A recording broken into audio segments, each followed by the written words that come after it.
Hey guys, today I'm going to show you how to create the trending AI anime or manga trend on TikTok.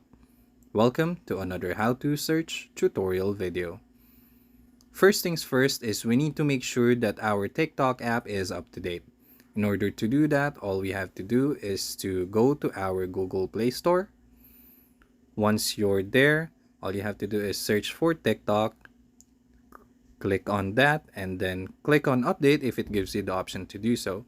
Since mine's already on the latest version, let's go ahead and open the app.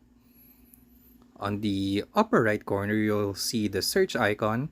Click on that and then search for AI Manga.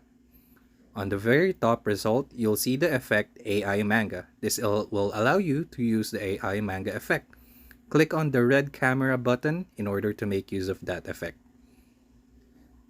Once you're there, it will give you an option to either take a video for the effect or select a photo.